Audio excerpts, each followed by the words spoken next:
works. Let's just play double duelist and brawl. But you know what? Maybe sometimes that's good enough, right? Bonnie and Nanners playing that double duelist to face off against TSM. And that's what the desk was just mentioned before. There's a lot of stalls happening on the side of TSM. And if you have Bonnie and Nanners that could find timings to fight through that kind of stuff, then maybe you could get a little bit of something. But it's definitely going to be a difficult task for a team like Burger Boys to catch up to the tempo here of TSM. Thankfully, though, on defensive side first, they will be able to play aggressive and dictate the tempo on the A side defense, as all of them are stacked towards that side and playing weak side B for the retake. Yeah, Burger Boys have been experimenting more with ISO, whether they want to play a Sentinel or not. And this time, Alvin will do so. And Nanners is, like I said, usually on the ISO. Sometimes even has a secondary duelist. This time, Bonnie's there. So Burger Boys, they're scrappy. And they want to try and surprise TSM. And it's already Retro doing just that with the first blood. At least there's a response from Sim and the rest of TSM to evict Burger Boys from these safe positions. As Nanners, well, he's clearly a threat on the mid side. TSM all stacked together, ready to deal with this as soon as the swatter goes away. And Nanners just tries to advance through it. Doesn't work out. What was that? Like was that a cascade behind a high tide too? Because he tried to go through the first wall, saw another wall, and then saw the stars. Basically, he just saw heaven after. I just love the TSM triple pushed into that right after, being like, let's not give him any chance. And that's the definition of what it's been here. So it was double cascade. So we played full utility, by the way, for the side of GMD in that round. But I love here for the side of TSM, it's been their signature pretty much throughout this split. Is you're looking at a team that plays with a lot of aggression and a team that's very protocol for trades, and TSM has turned that around since last year. I think even last year, under the helm here and the guys of Faded, they still had good protocols and good fundamentals and very good macro, but with NBS, it seems as though he's drilled in some very heavy aggression on the side here at TSM that works out. Beautiful shot from Bonnie too to shut down Sim, who is maybe looking to dash in, make some space for TSM. A lot rides on Sim, GMD, and 7 to kind of set up these post-playing opportunities for Recoil and Bora. And Burger Boy just hit around the corner, and TSM stagger in, not able to do much else, but Recoil with 2, and 7 keeps it close. 1v1 between the two, and it's Alvin that gets the thrifty for Burger Boys. And we were just gassing up TSM on that round until they just walked into their deaths overall here. Burger Boys going with full pistols and just winning all these fights. I was just looking at my other screen trying to find some more stats, and I turn around and then suddenly it's a 1v1 for Alvin Boy that's able to open it up here and close out the round for Burger Boys. And maybe that's the reason why that maybe things faltered. We do have a little bit of a tech pause as Sim is AFK and not even moving in the spawn. So I don't know if there was an issue when they were trying to enter in, but I mean, at this point, before it's been called, damage has been made, so we should keep it up at a 1-1 scoreline here. But look at how good Burger Boys were at, and that's exactly what Roy was mentioned before. How do you fight through the amount of util that would be coming out of TSM, and it just quad face through the high tide, and their shots landed? That's the best thing you want coming out for your side. They didn't have to use too much util out of that because they were also on an eco. So yeah, it turned out in their favor that the crosshair was in the right spot. Yeah, it's an important decision for Burger Boys to decide when you have this high tide that closes you in. Sorry, I've never seen a pigeon fly before. I love it. They just threw me it's kind of cursed. I wasn't going to note it. It's cursed. I love it, dude. No pigeons. 2 frames in a dream. Sorry, your point, Lemon Kiwi. Sorry to cut you. Decisions, important things, right? Going back to important things, baby. True. Burger Boys, you know, when they're closed in by the high tide, they either have to play out of it or play within it. And I like the decision to be on preventative duty because the post plans from TSM could be really strong when you have 2 sentinels, turrets, sage walls, whatever TSM have. And Burger Boy's really surprised. At first it was a shot from Bonnie into Sim, which who knows if that was tech related, but Bonnie was, I think, kind of a dark horse or a dark pigeon, if you want to call it that, going into this. Bonnie was definitely flying on that retake for sure. That said, though, the thing is with TSM is with this comp, usually we talk about how good this comp is for like planting and whatnot because of the cove, because of the wall, because of the Gecko wingman. But the thing is, like, TSM found a lot of good value on their defensive side as well. And they're not trying to leverage the Vora wall in terms of like, okay, let's try to find info. Then we could just play Cove, wall, and play Wingman post plant for the defuse. They're actually being very proactive on walling like B main or walking down middle and walling out that section, so they could actually stronghold and actually fight toe to toe against the other teams. And I kind of like the approach out there from TSM on the defensive side as well because of that. Because you look at this comp, it doesn't look like it's gonna be a composition that should be able to fight toe to toe with, for example, a double duelist right and on the side of Burger Boys. But as soon as you section out a portion of that map, you're able to stronghold others, and maybe that crossfire setup or the pendulum swings that comes out from the aggression of TSM's protocol to trade off each other with that aggression, it turns out to be quite good for them. And surprising that it's only been 2 rounds and we already have a Thrifty, but I don't know like how much credit I want to give this, because I don't know if the tech issue is on TSM side or not. But yeah, TSM are very well drilled on this map. Like Roy brought it up on the desk, winning 13-8 against M80, and this is a peaking M80. Like I kind of said, bringing us into the match, that TSM are right on the cusp of being #1. Like they're going to map 3 against M80 and some of the best teams here. But can TSM go deeper into playoffs beyond the top 6? Can they win Ascension? Like TSM have big dreams, but getting into playoffs, you know, is the first step to that. Definitely. And now it was Sim on a return here. So again, the damage has been made, so there's not going to be any remake or whatnot from that previous round. And then it's now TSM trying to move forward and answer back with 4 Sheriffs actually. And that's a nice little ping that got into Sim. I don't think he's going to be able to move forward. Ow, Bonnie just still taking up all that space despite a cascade coming his way. But Burger Boys just felt really confident off the information from the ping from Practo, who's been such a huge addition in the fragging department. And not only that, just bolstering Burger Boys with experience. And this is a great round. Recoil, last one left, and Burger Boys go from thrifty to flawless. Well, flawless is huge too. So fighting again on top of pipes. That's something that's a little bit missed, though, on the side of... Wow, this is the first voice crack in like a year and a half. But this is the first miss that I've seen on the side of TSM in terms of... I mean, it is a full eco, right? You're trying to scale up and try to max orb control. But the thing is like, you do have a good composition with the Killjoy to be able to nanoswarm on the top of pipes. And that's one of the key things that you kind of want here on the side of TSM on your fast hits, if you want to take early orb control. But if you look at the position right now, it seems as though you're trying to put recoil onto a late lurk, which is why you see this warning. Watch out for the pipes. We don't have a nano up there. So they throw the Dizzy to find information. They ping the warning. Now they take that space, and you can start now working in the mid round. And at least Bonnie's kept in check, brought down to 10 HP. Doing the same thing as last round. TSM are adapting, but winning these fights cleanly. It's really good trades out of Burger Boys until TSM now fully take over. They've inserted Sim, and this means problems for the Burger Boys. Look at this flank too from Nanners. Gonna be an important 1v1 against Recoil if Burger Boys can converge on all sides, but Burger Boys are taking L's on different sides too. So now Nanners has to rejoin that final player, cut off by Sim, and now this is the TSM that we know. It's Sim is the activated pigeon going on to that one. The landing kill wallbang box shot, whatever he did just there, was quite sick. But you mentioned an important fight towards that flank, but it was so hard for Nanners to try to activate into that area because the alarm bot already, or the turret rather, allowed for TSM to know that, you know, Nanners was trying something out, and it kind of like throws away the jig.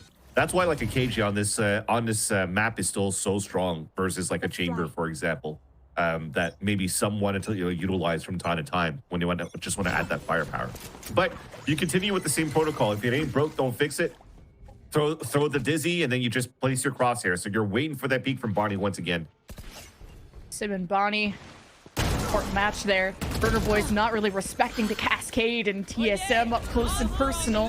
The same 4v4 exchange that we have in the early round. Hunter's Fury versus Thrash. And it's a Hunter's Fury that is clearing out TSM, gets 7 low as well. He's the king because of the Viper. So Burger Boys really holding their ground against the team that is so threatening. I like GMD's position. He only gets 1 for the road, actually 2, but a 3rd one around the corner that he'll get to call out the rest of TSM. Yeah, and because he had to cancel. Oh, no, he has it back. Nice shot by Recoil, though. Thrash gets away. Retro's position unknown. We'll get a surprise on Recoil. Shot so fast, though. And now Recoil repositions. And it's you can tell that kills him. It's a nice save towards the end, though, because Vor ran out with the left side with the spike without even walling towards that left. But I see the idea behind it. They were trying to tempo up, trying to pick up the orb so they could actually get the res onto GMD. I think that was GMD, yeah, that got picked off very in the beginning by Nanners. But because, oh no, it was actually Sim, sorry. But because they went into the Thrash to try to clear out that space and pick up the orb, the Hunter's Fury canceled all of their plans to try to go for that res and re-hit as a 5-man. So I love the answer back coming out from Burger Boys. It stays very scrappy, and that's the nature of it, looking at the Icebox composition that Burger Boys is bringing out. And now you have the Nanostorm to help out, right? Look at there's zero control coming out right now from the pipes because of the first Nanostorm that was thrown. See what we'll see what the Bladestorm does here for Bonnie, but also you just have Reckoning from GMD, so it's almost like TSM are trying to bait Burger Boys into this orb fight. There is the Reckoning, there is TSM just frying Burger Boys on the approach, not letting Bonnie dash back as they've been usually able to do, and Practo is going to still stand at the back hoping to trip up TSM, but it's just been a flawless round. Now just Retro probably should just save the weapon, but will do his best. His best is not enough. And it's so nerdy. I feel like this is almost intentional that they wall the way that they wall. Just because the Harbor High Tide, the way that you curve it back towards the screens, there's always going to be that small gap that allows you to spot feet when players are trying to cross over or trying to find a spam spot. But with the Sage Wall that's being thrown in that side, one, you're protecting your team from the cross, and secondly, now you can play high-low on these boxes. You can also funnel everybody into that gap. So there's only one place to check here with the crosshair from the side of TSM, and Burger Boys can flood back into it. So almost at this point, if you're going to try to play from the side of Burger Boys to play off-site and then try to break the wall, well, you're going to waste so many bullets already, and then you're given a chance here for TSM to just set up in a strong post plan with the amount of util that they were mentioning here at the desk. But if you're going to fight within the sites, you're trying to funnel through, well, Sim is just going to activate the way that he did. I feel like if you have a Thrash or a Lockdown, it feels pretty GG for TSM in that round. Like, you've just forced Burger Boys to have to play for retake. And how do you do that against all the post plays, post plant things that you can do? Like you pointed out, the Sage Wall or whatever else that TSM could throw at you, including Sim, who is now unleashed, and you have to try and mark where he is at all times. He's starting off with a 7-3 after only 6 rounds. So I'm a big fan of what TSM are doing. And of course, with the ultimates that they had, it was easy to take all the real estate that they had. Burger Boys have to really be cognizant of what TSM have up their sleeve in terms of ultimates, and to try and predict that better so they can play just out of sight, out of mind. Yeah, and so far you're looking at this game that, at least the state of the game, that TSM is just hitting A after A after A after A, and it's quite funny because the way that Burger Boys have been playing is just trying to leverage the high lows with the double duelist and the Silva to retaliate, but they're not winning those fights. And now you get into a position here for TSM that you could start conditioning. You could start faking your A presence. You could start activating lurks even more, because you just saw before we get into the replay, they're actually focusing 4 players on that side now. And TSM never really activated 7, Recoil, anybody on a late lurk on middle yet. They've never really gone B except for the pistol round. There's still so much room right now for TSM to cook with on their attack side thus far, because Burger Boys just can't win these fights one-on-one when you get into these positions on the A side holds. I look towards someone like Practo on the Sova on defense to give as much information as possible to Bonnie, because when Practo had that double ping, like Bonnie, I think was able to stay there a bit longer, because then TSM know they're marked, they don't know what to do and how Bonnie's gonna react. Like, the Burger Boys are not respecting the cascade right away from TSM. They're gonna see how the fight for orb goes, but if Bonnie is gonna get picked off now that TSM have adapted, Burger Boys are gonna be in an even harder situation for retakes later on if Bonnie's not involved. And Nanners, I'm still waiting for that impact to be felt. But really, what Bonnie does in the early round that is going to dictate the rest, I think. Yeah, for sure.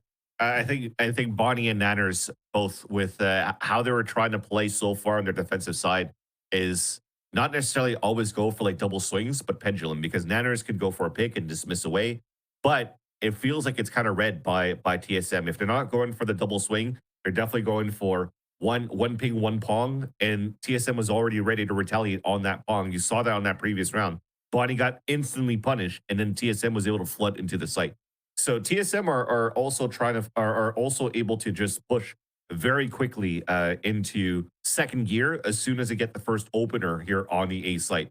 So now you're looking back at this comp, it's like, okay, well, we have a bunch of weakness or a bunch of gaps rather to hold the A site if our duelists can't.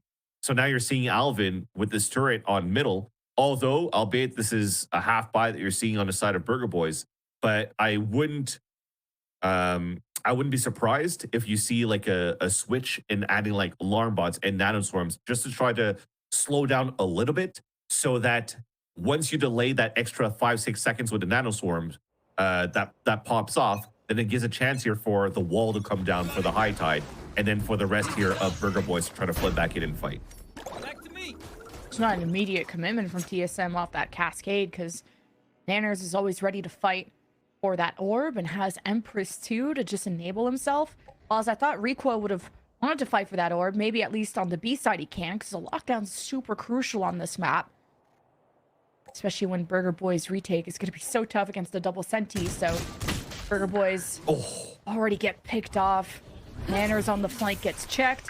You even have Bonnie in mid that could surprise me. He's gonna just go and reestablish Burger Boys on B the normal way, and TSM just fight this from front to back. Prakta with the solo swing, fantastic shot with the Sheriff, but GMD goes and cleans up both at the end. Spike is planted, Alvin is left in a 1 versus 3, and that's all she wrote. 5-2.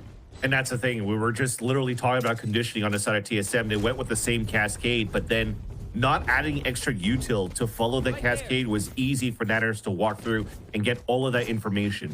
And Burger Boys was still able to stronghold towards that B site, and TSM wanted to disrespect the Burger Boys rotate. Even though they had all of that information, TSM knew that it was a low buy out from the side of Burger Boys. They didn't want to come into the lockdown. They want to say, look, we're going to fight fire for fire again. And they got the perfect trades going into that one and still got the upper hand because GMD's been laser beaming with the Phantom so far in his B-site hits, or overall in this map. Both flank attempts from Nanners have been shut down. Oh! Well, Sim did scare the heck out of Nanners just there. The air took the shot for him. Now the lockdown is there with Burger Boys having to just leave, not having the Hunter's Fury to deal with it. Alvin can just throw his own lockdown, but it's the timing of it. Now the spike's getting planted, waiting for maybe a counter lockdown. Burger Boys from the other side of also a high tide. There is the defensive lockdown. TSM have no way to deal with it. Well, here's the thing now. Now you have Mosh, you have nanoswarms being placed on the ground for recoil. You probably need to get a shock dart in there, which Practo doesn't have anymore, so they could just delay. Right, and there's an op that Burger Boys are already aware of in Sim's hand. Having this high ground position, being able to see over the Viper's wall is huge. Viper's wall comes down. Burger Boys will be able to safely get the defuse halfway. It has to be a fight here and now as the time dwindles. The wall is up. You try to get the spike halfway. Buy yourself a chance to win this round. It's 2 versus 2. Avora versus Nanners with no time to defuse. And Nanners at least gets 3 for the road. Already had Empress 2. Doesn't matter. So TSM, strong start. Definitely, and that was a good answer back from TSM after the defensive lockdown. Even if the nanoswarm didn't delay quick enough, it was still good enough to not allow the Viper wall on the defensive side to get value. So that's exactly what we were talking about before in terms of what Burger Boys could do with the nanoswarm on a defense. Run down the clock of those oppressive walls so you can try to fight back with it. This time TSM does it to perfection against the retake of Burger Boys. And dude, the alarm bot sounded on middle, and nobody turned around to take down GMD. Big kill onto Bonnie, got the push forward, ran the clock down, and TSM wins off time. I think TSM are winning in the economy too. Like, they're really rich right now. Yeah. That loss still in the hand of Sim. she could upgrade to an op maybe another time, but that was an op he had before, but and it's definitely just praising. Exactly, it's just praising the IGL and stuff like that as well from the side of just strong IGLs in general. That's something that we just witnessed previously when Knights was using an outlaw, because you're forced to play small shields. A body shot is 140, and you can do 2 instant shots with the outlaw. So you're gonna do so much damage against this lower buy from Burger Boys anyways. So it's nice. And if Sim dies, he should still have enough economy to buy an operator within the next round if his teammates are not gonna drop for him. So it's a smart play. TSM gonna re-clear. It's not the early round insta cascade. It's catching Burger Boys completely off guard with the outlaw, as you mentioned. There's still someone lurking around. Bonnie, he's the one shot, one opportunity, and he just dashes out, hesitates, fumbles, and TSM wipes the floor clean of the Burger Boys, leaving Retro to just go down with the ship. Yeah, and it's probably just Dyna Spike he's praying for, which is why GMD's hunting for him. He wants to get the Reckoning no matter what in the next round. And yeah, maybe if he sacrifices a Phantom, you just mentioned the economy it's so high on the side of TSM that losing a weapon is not an issue if he's going to give it away to Retro, if it allows for him to get a Reckoning in the next round. So all of TSM are spreading out. Sim may die here at this point. Oh, okay. He's dodging, but the wingman just saw him. So GMD is coming. GMD's coming. Uh-oh. GMD's coming. Sim doesn't want the smoke either, and it ends up still being a flawless for TSM. And Burger Boys, I mean, the devs talked about how much they grind. They're playing in community tournaments. They've played this map a lot, and they're just on the come up. Yet they barely dodged relegation last split, but they've played close to some really strong teams. And I hope Burger Boys, this is a good day for them, because this is going to be one of their best chances to get into playoffs. And that's just even a crazy statement in itself, that Burger Boys are having such a good split and they are that close to getting into playoffs despite how last split went. Yeah, man. It's difficult. It's definitely a difficult task to start with when you're playing TSM's best map so far in the split. Playing some Icebox, playing the way that it did, and not a lot of teams have reps around the composition that TSM runs. If not, they're the only team that runs this type of composition so far in Challengers and VCTs. So you're just trying to think on the fly, and it's not working out too well for you. So hopefully Lotus could be a better answer. I like that 7 circles the Thrash back so he can pick it back up, using it as a scouting tool. Hunter's Fury has caused TSM to scatter a bit. Now the Reckoning from GMD, a lot being invested from TSM, and still 4 alive for Burger Boys. Now a Thrash round 2. Now you've caught Retro. Not detained, but you know where he is. Recoil hunts him down. So many tools for TSM to find where Burger Boys are lurking at. And it gets close. Like, a lot of these rounds are down to 1v1s, 2v2s. Like, but Burger Boys just can't close them out. Yeah. And somehow I think Vora got a kill while he was flashed by a leader. That was quite insane, because they were looking in positions there for TSM where, for one of those rare moments where it does happen for the TSM camp, that they're not always together to go for instant trades. I look at this. Recoil, it's understandable. He's the lurker. But look at everybody else here. If Vora doesn't, if Vora dies here, he's not traded from the players on the top of the B site, because they're getting flooded by other people as well. But thankfully, shooting better at TSM today. Yeah, I like that spot though from TSM, because at least now that could even allow them to flank if they wanted to do something crazy in mid. And at the very least, it calls the attention to Burger Boys to close the gaps that TSM have created, which may, as a result, create a weaker A site. TSM are still going to scale like there's someone there, because with that Viper wall, you just never know.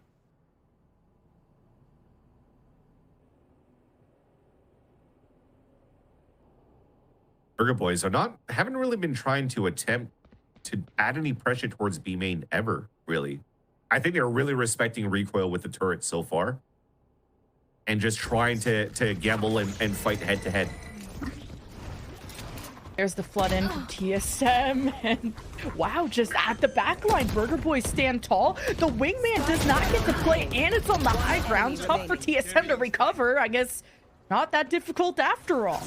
Just TSM so united as a team. The Cove comes up, and Nanners has to circle around like a shark.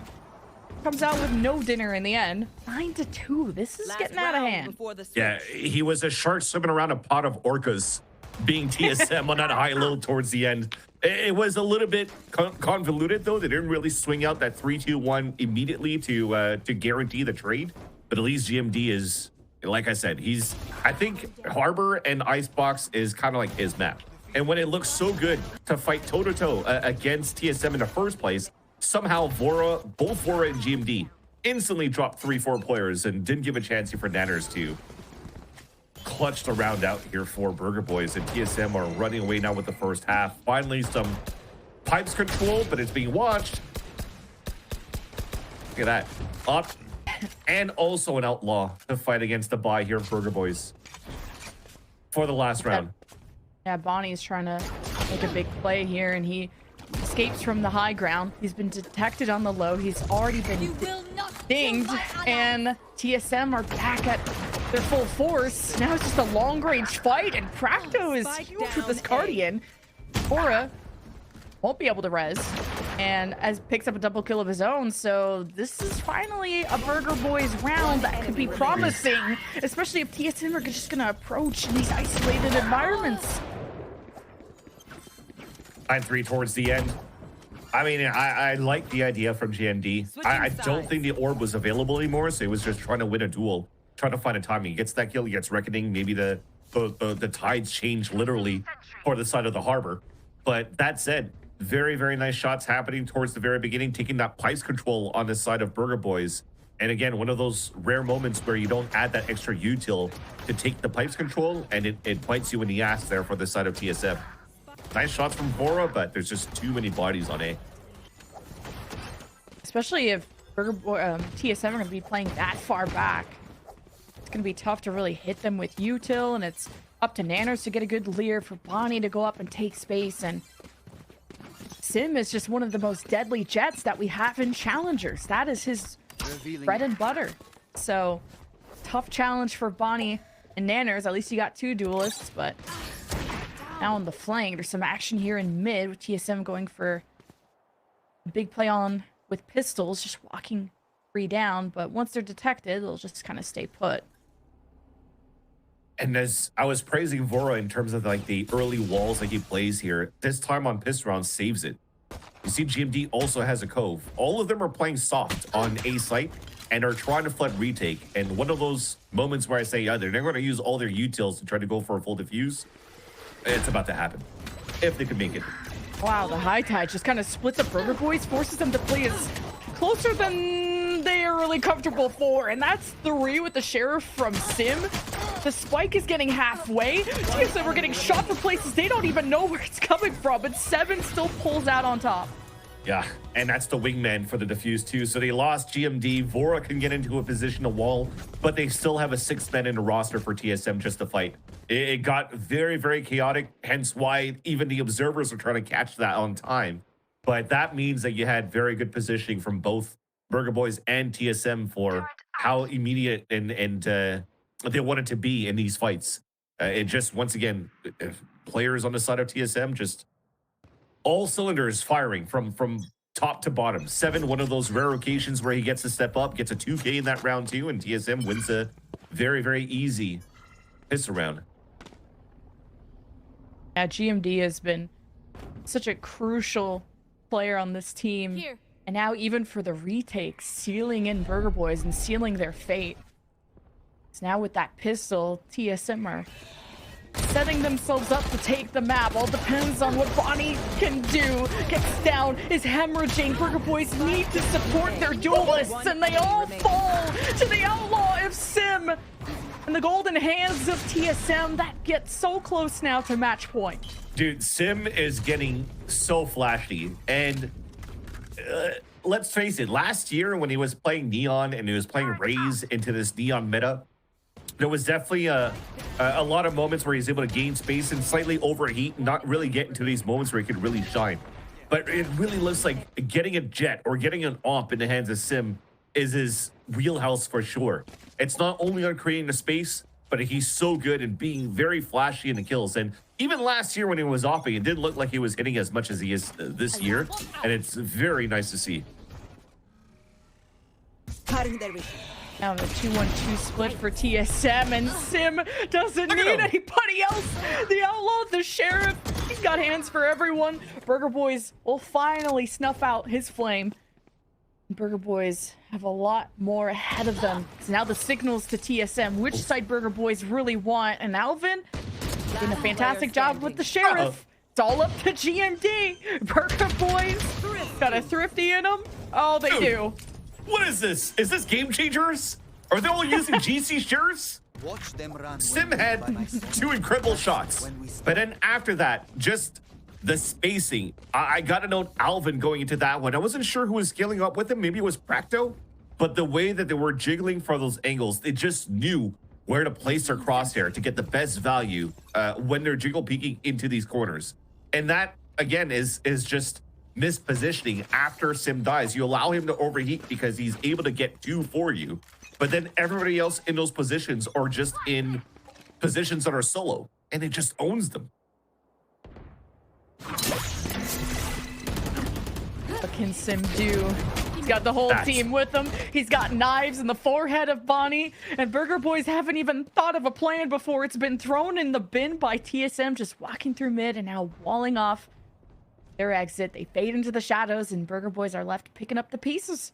And that's what we're talking about. Not only did they late wall down middle, but they early wall towards A side. So you denied so much vision and pressure that you're forced to now fight into a default into spawn right into their hands. And now they could kind of like stronghold still. You're seeing that they're playing weak side on both B and A, but they're strongholding on middle to try to play off the turret that's watching in that spot. And why not? You're already 2 players ahead. Let them plant, and you'll try to play the pulse plant after. Even if Practo plants, he's not going to have Hunter's Fury here, so give him that space. Right, no recon for Burger Boys. The plant spike planted. The TSM can't do anything without, but Sim lurks in the shadows for his moment. And now it's a dance that Retro does not want to be part of. He wants to be uninvited. And even with the slow, that's so wait, Retro wins that. It's kind of crazy. But ultimately, TSM get up to match point, really starting to show us how much they outclass Burger Boys. And this is a TSM map pick, so there's always Lotus. There's always Lotus. That's what we're hoping for here for the next map. But I want to praise Vora too in that round. So you're playing soft side, right? And you're playing all the way towards Snowman. Look at how good that orb is, because it's a similar thing as we were mentioning before in terms of trying to use nanostorms to run down the wall. The slow orb forces the planner to stay stuck in spot. As soon as the wall comes down, you're a sitting duck. It just allows for you to play men advantage on a retake automatically because nobody's going to be able to escape after the plant. Just small, simple things here that TSM seems to understand with this composition on this map. Right, the Leers lead the charge for Burger Boys to try and deny what seems like the inevitable, and it's a huge double kill that sets TSM behind, and Seven can't seem to match it. They can't seem to snuff out Nanners, and we needed him to show up. Now with the Empress available, you got TSM getting cut off from their rotations, and it's just recoil left, and well, you know what's about to happen, right? 4 versus 1. Okay, there we go. 4 for Nanners. Okay. I like to think the Copium is there missing the shots so that Nanners could get his Empress after that kill. That said, though, it's a nice little fight back coming in from Burger Boys. We really tried to close the map very strong for the side of TSM, so why not? Brute force your way through, try to fight. And the Raycon dart, though, not being broken was probably what was the most important thing. That should have been broken in the first place to get value out of your defensive push. And Burger Boys are able to survive into that fight and build a pretty strong econ to bring it off into the next round. But funny enough, it's in the hands of Retro, lurk in middle. Burger Boys can continue what worked out for them as Anner's Lear, and he needs to be confident, and TSM just kicks the team into the dirt. It's pretty even, though. It's so scrappy. It's just a bloodbath for this middle of A. TSM really think that they can just outshoot them. And now Vora, could just backstab them unless Bonnie is quicker. Now we hear the ace chants off into the distance to recoil the next victim. Ace, ace, ace, ace, Ace, ace. ace. Keep going. I'm just the crowd. Ace, ace, Yeah, ace, free ace. ASMR crowd for y'all. I'm sorry for speaking that into existence. All right, Bonnie, go do the thing. Ace. Spike play. Oh, we saw him. Aw, dude, Nanners why had you to gotta steal it, bro? Actually, let Retro get it. You could get a pit into the next round, but both duelists just saving around once again here for Burger Boys. And Vora almost had a timing to be able to get that onto Bonnie. And almost, if Bonnie never checked towards pipes, it was 2 free kills coming out there and the map would have been over. But look how things are going on this side. So good on the fight, so good on the trades until this happens. Sim is right there. Seven was up there with him on a high-low, but he was never fully engaged to really be in a spot so that they could get the ultimate trade. And just that small mistake was heavily capitalized by Burger Boys. Both Nanners and Bonnie able to fight back and winning those duels. And now it's TSM going with a buy back into the, a sheriff buy with a push towards B. It's going to get spotted by the turret though, but might still force Retro to swing into 4 players. Yep. Okay, wait a minute. Sim's kind of nasty, but Burger Boys still have better weapons in the end. Checking their flanks, still 2 hiding back here, and Sim gets discovered. The rest of TSM will fall. A 1 versus 2. The fact that it was even this close, and the recoil got 2 at the end is kind of crazy. Yeah, and you're going to thank your Valorant gods too on that one that Burger Boys was able to pull through, because that Dizzy got so much value. And I think Retro got a kill while he was gooped. That was pretty insane. But you are right. They got so much value out of that round for TSM that look at the ults that are available for their side. Yes, there's still some good ults on the side of Burger Boys, especially with this pit. But there is so much counter ults to counter the pit. So it's up to Burger Boys to maybe up the tempo first and try to get into sites. But TSM has all of the answers in the post flank. Maybe it's just a Sim go kill angle, but he has the op, so Sim go shoot. He's just won almost every duel. And you expect Jets to be on the high ground so much, but he's been running around through the middle side of the site.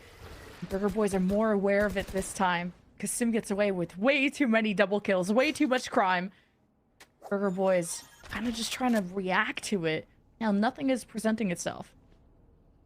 Next thing, while they have this pipes control, is maybe to triple swing when the wall comes down before even activating the lockdown. Because if not, it's too easy of a tell.